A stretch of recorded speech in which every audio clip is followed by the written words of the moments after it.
Hello, everybody. Welcome back to another episode of the Then and Now podcast. I'm your co-host, Captain Diesel, and I am joined with my brothers, Professor E, King of the Comics, Ethan Murphy, and Lelouch V, the Big Black Muffin. How you guys doing, my brothers? Um, Randomly, have y'all ever found people outside of like the black race calling you brothers like slightly racist? With a hard R, yeah. Hulk Yeah, Hogan like was for sure somebody that brother, question. like I usually get that a Interesting. lot from like the Middle Eastern Yeah. community, Hispanics. Like it's just like there's a little bit of twang to that.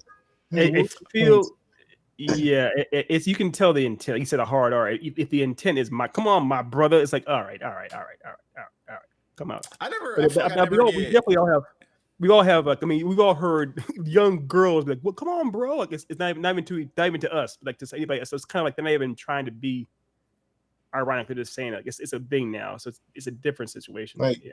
I feel like they kind of swap that in instead of saying nigga. Like that's just I how I never, I feel never about get too angry when I hear people that are like foreign use it because I don't know if they even understand the connotation or like the cultural impact behind it. It's when I hear like older white people say "brother" too much, or That's what especially again Hulk Hogan. My entire life made me really uncomfortable with that shit. So and even that recently, was I'm so like, that makes catchbrand. sense why I felt weird. That was his whole catch, he brother. put Yeah, a it was lot of a, emphasis on that R. Like yeah. it's But even with Hulk Hogan though, he wasn't saying it even just to us. He black was saying people. it to Yeah, anyone. He was saying to anyone. So it's an interesting query. Oh, this is a very interesting query. That hard of a R, bro. I don't know. That hard R, that hard ER, That hard of an especially. R. He said that hard of an He R. was dragging that, brother. Yeah, Yeah, I don't know. I mean, he's giving everything else about him. That's a whole other thing. Talking about hot takes. Talking about hot takes. Yeah, or bad takes. Bad takes. Today, Yeah. we have a fun episode. We had a little bit of a heavy episode beforehand, so I kind of wanted to wrap this up with some fun stuff and discuss some bad takes that we've seen. More specifically, some bad takes that Otis has seen. Otis usually is the I almost said something crazy. He's usually like the villain. He's usually the villain of the Facebook groups. And I feel like on a daily basis, whenever I see a take, I just see his little profile picture, and I'm like, "Ooh, Otis on some bullshit today." Let's see what this thing Otis is doing to people in his comment section. His reputation. I feel so bad. His reputation is. I feel so bad for Otis. Don't feel bad. He loves this shit. Don't feel bad for this nigga. No, but it's yeah. Because it's not just us. For those who don't know, it's a lot. It's a lot. He's legendary on the forums and stuff. I don't have a reputation. I am next to unknown. Nobody knows me. He's type shit. Legendary. So that being the case, I had him go compile some of the worst takes that he's seen and have us just bring them onto the channel, just to react to them. I did it for I think my channel a little bit ago, and I had fun doing it, and the videos did relatively well. So I figured, hey, let's make some fun of it over here. So the first one because he gave me some options to choose from. And the number one thing I picked was, again, obviously I'm going to be biased because I love Star Wars. And Ethan, to a certain extent, to my knowledge, loves Star Wars. And Otis, I feel like he used to like it, or maybe he does. I don't really remember where your standpoint is on Star Wars. Clone Wars is solid. And like the animated verse for Star Wars stuff is really high tier. About the Filoni world, yeah, that's Filoni stuff. Yeah, Favreau and Filoni, yeah. But that being said, we have a take here.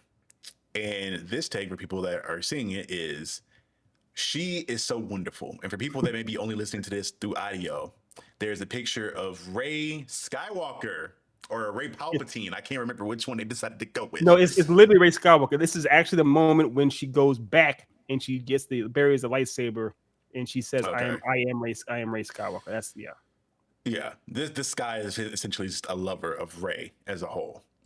And obviously, for people that maybe look at this on the surface level, they don't understand why we despise this so much.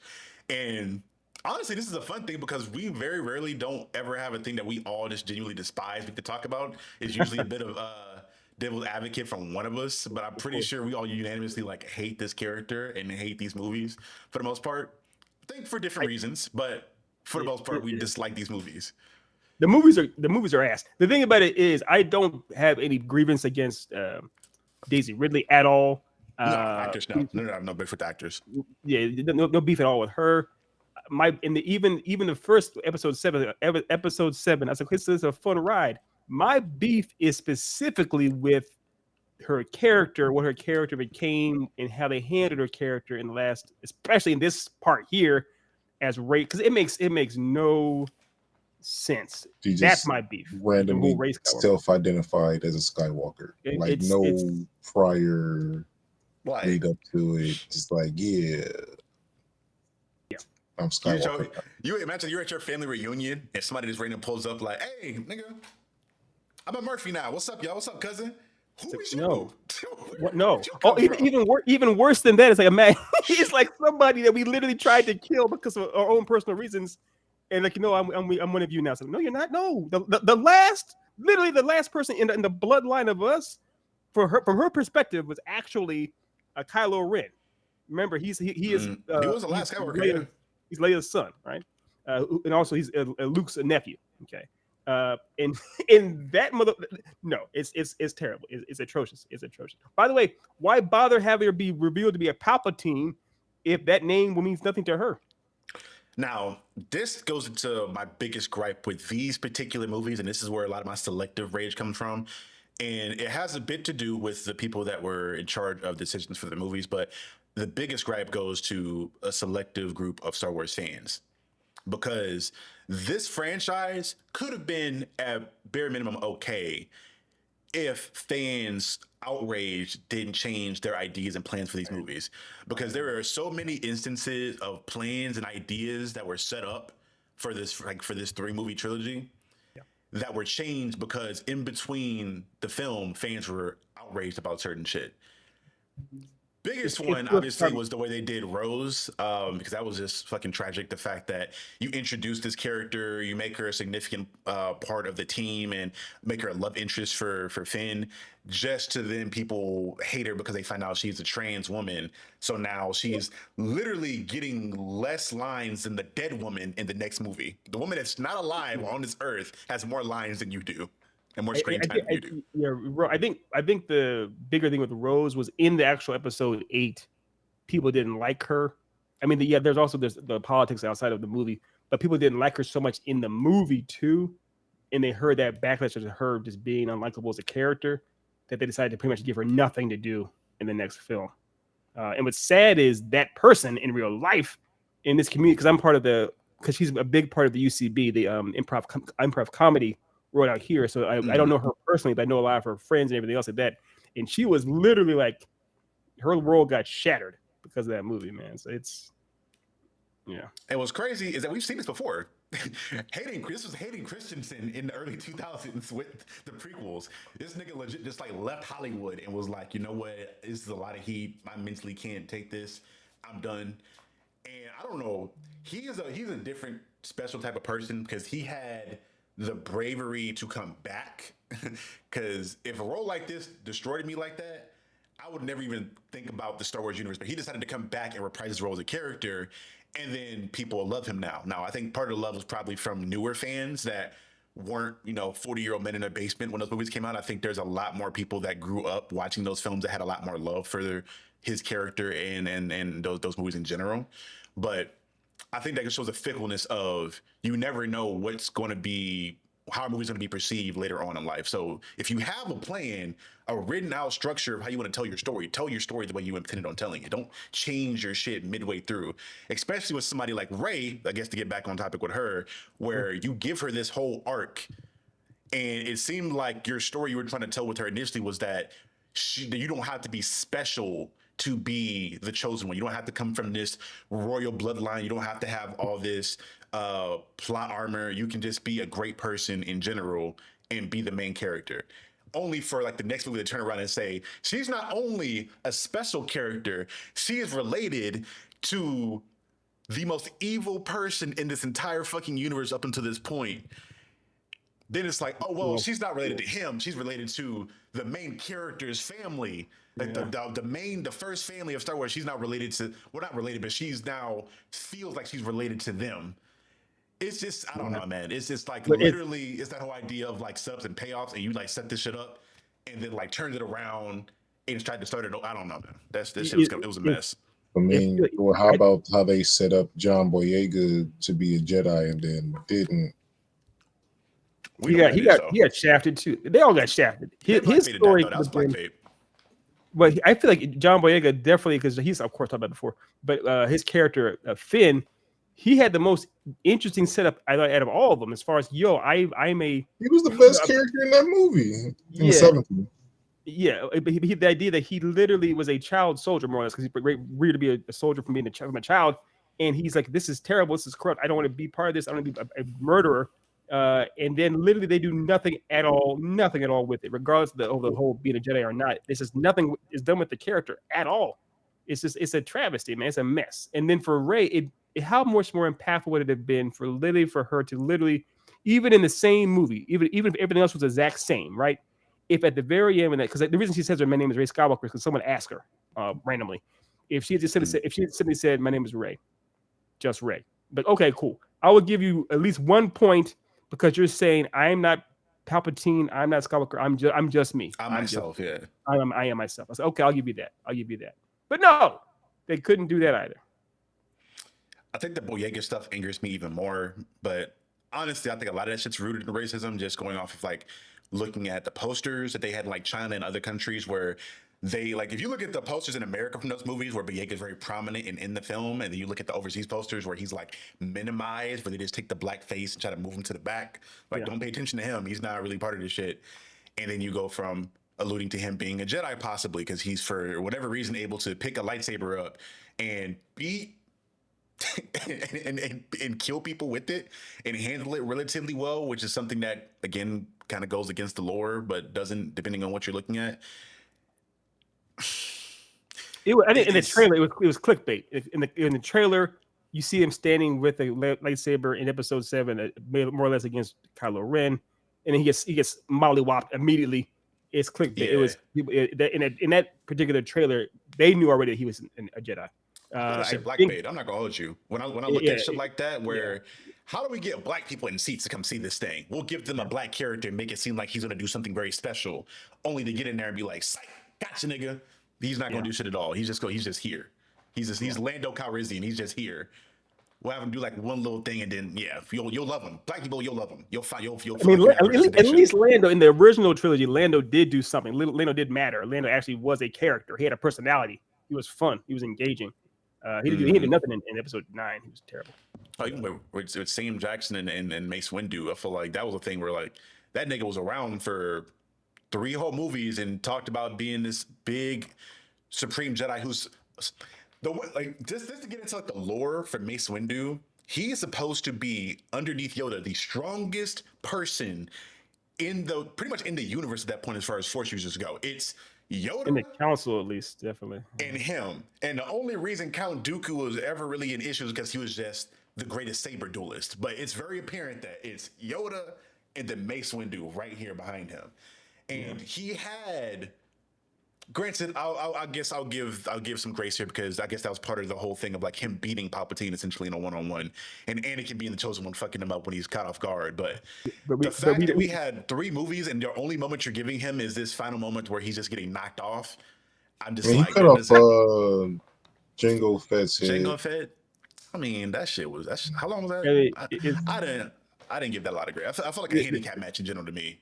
The thing is, it's funny. I love anytime Dev talks about Star Wars movies because I hear more vitriol and anger than actual love for the. The thing is, he objectively loves Star Wars, but he has so much anger. That's most fans. It's very similar to Otis. We have 2 minutes left.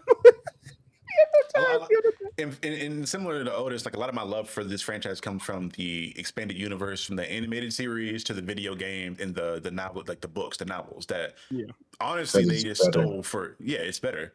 Now, I'll give some credit to some of the movies. Again, I wasn't a child like Ethan was in the 80s or it was the early 80s, right? When the first one came out? When the new book came out? The first one came out in the 79.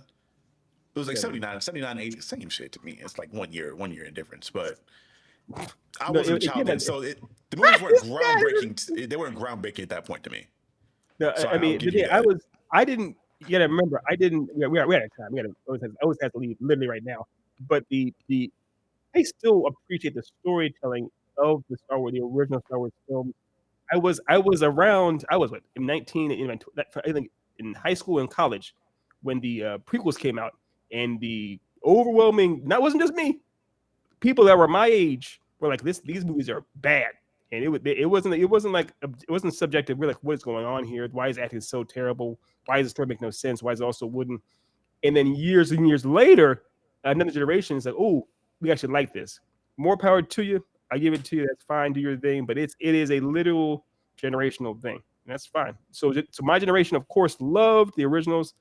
Your generation doesn't like them as much, but you like the prequels. No generation likes sequels. I didn't understand that until the Far From Home came out. And people were like, "Oh, the Amazing Spider-Man movies. Let's get a third one in. Let's give Andrew Garfield another one of those." Fuck no! Do we not remember when those came out? That's what it is, man. I People was like, this is what Ethan feels like. That's okay. I get it. 'Cause I was there. I was like outside when that I was there. The I was memes of there. the Jamie Foxx tooth gap shit. Yeah, I was there. and the hair. That hair was, I don't know what was that?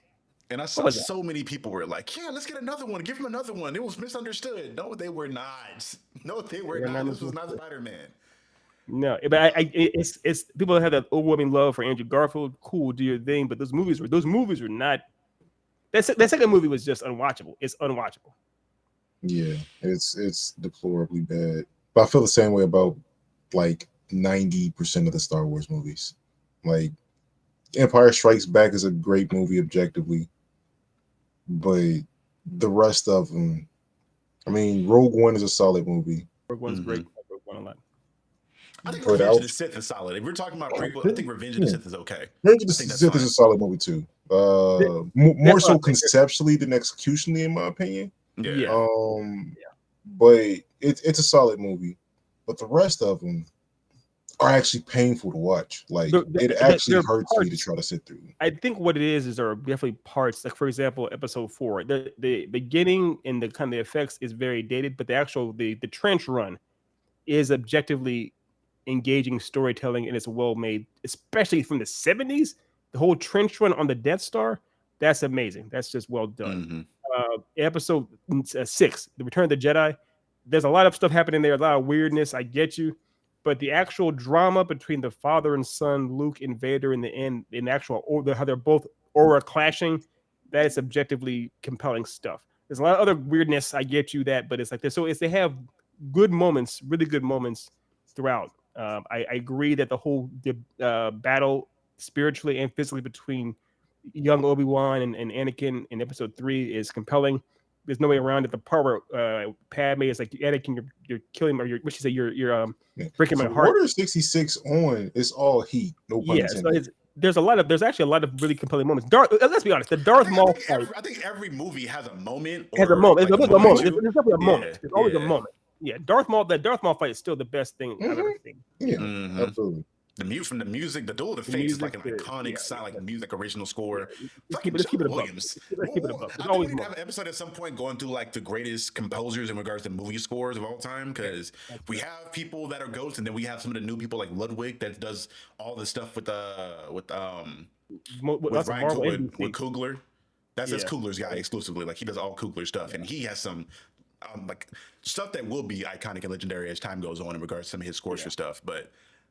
That's a future video. I think we need to have that at some point. But we already got over time. We got over time. I know we're out of time. Our Otis has to go. We're 3 minutes over when he said he had to leave. So, any closing sentiments? Any closing remarks before we get up out of here? Bring back Star Wars animation. That's the only place where it's actually consistently good, in my opinion. I'm hoping that this Grogu movie is good. I mean, Mandalorian and Grogu movie is good. Rey was like, she never had a moment on screen where I thought she was like a good character, like ever. Which is sad because I was. If you watch Daisy Ridley, she is 100% in. She's a good actor, and she's like, who cares? But like the directing team, they didn't give J.J. Abrams, the script, the showrunners from Game of Thrones that came over and nuked this also, like. That's a shame. It's a shame. That's so bad. Dog shit. What they did with those sequels. That's deplorable. It is a gargantuan like dump of money and time Like, No, I'm mad. I'm just waiting on the second season of Ahsoka because we're supposed to be some big things that are going to happen that are going to dictate the rest of this stuff. Yes, and we are at time. I was because y'all know Thrawn is my favorite character in Star Wars, all because of the books and because of the even animated series originally.